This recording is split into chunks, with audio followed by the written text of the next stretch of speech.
Hey, I'm here with Jordan Pollack, the Fire Chief for Breitenbush Fire Department, and we're going to do a little Q&A about the current state of the Breitenbush Fire Department. Welcome aboard. Thanks, Albert. Nice to be here. Yeah, so give us a little update on what's new with the fire department and any information you want people to know about. Certainly, we're right here in 2025 now. We're pushing 5 years since the fires of 2020, which was fall of 2020, September 7th to be exact.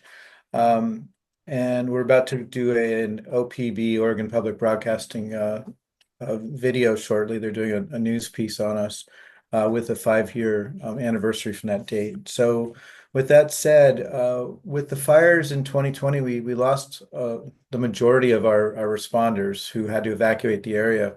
And then over the last 5 years, we've rebuilt a very substantial program with responders. With what we call offland responders. So, along with the Hot Springs, who has been rebuilding their staff, that went down to complete skeleton crew of maybe 6 people for the better part of a year or more. They've rebuilt their staff up to over 50 people easily. And so we're now at about 15 folks from our original 20 to 25. We're 15 folks on land responders who are medically and or fire trained, fire and rescue trained. And we've got, believe it or not, now just over 50 responders who are what we call offland responders, who are firefighter, EMTs, paramedics, nurses, nurse practitioners, et cetera, who are coming from their normal profession or where they live in the region and doing 1 to 3, 4 day shifts at our firehouse. Sometimes we have 2 people. So right now we're covering about an average of 2/3 to 3/4 of every month with someone working shifts in the firehouse. Plus, we always have someone 24 hours a day or more people on call at locally. So we're doing really well with that.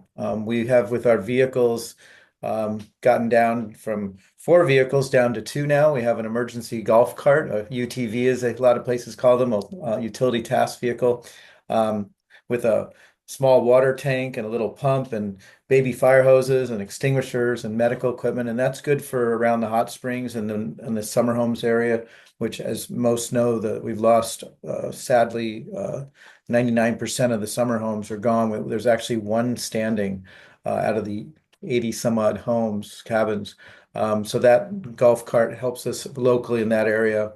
And then we have what's called a Type 6 fire engine, a patrol engine, a 1 ton utility vehicle that has a larger pump and tank and more equipment and hose and tools and medical equipment. And including rescue equipment, that's for going further out of the area. So we do patrol in the area still. In the summer months for wildland fires, we work very closely with our partners, our cooperators in the area, which is the U.S. Forest Service, the Willamette National Forest, and then Oregon Department of Forestry, and then our local other fire district down mountain, which is Idana Detroit Fire District. And then our number one partner really is Lyons Fire District, which is our area paramedic unit, comes out of there about 45 minutes away. And then they come up probably once a month for hot springs, largely related incidents with whether it's someone over soaking and not hydrating enough or a trip and fall, et cetera. And then as the road opens up, we're seeing a little bit more as far as accidents on the road.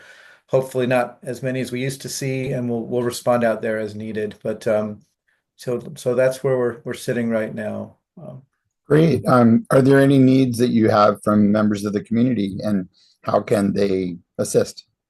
Well, that's a great question.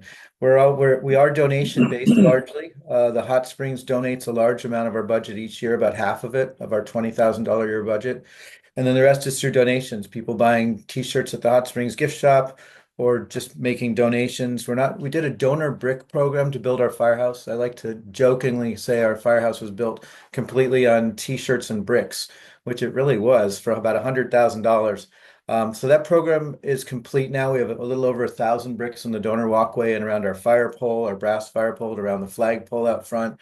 Um, but largely, our donations are through the Hot Springs gift shop. And then also, we certainly ask folks to donate directly through our website. There's a button, big old red button there to push, and we will gladly take donations. After the big fires, we pulled in a mass amount of money generously from folks to keep us going, and some money from FEMA kept us going through as well for recovery funds. But we're down into our reserves now, and we try and keep some money in our reserves. So donations are definitely always welcome. All right. Well, great talking with you today. And I look forward to seeing how your OPB special comes out. Folks can donate at the link in the comment section or in the description section of the video. And we look forward to talking to you next time. Thanks so much, Albert. You're Thank you welcome. all.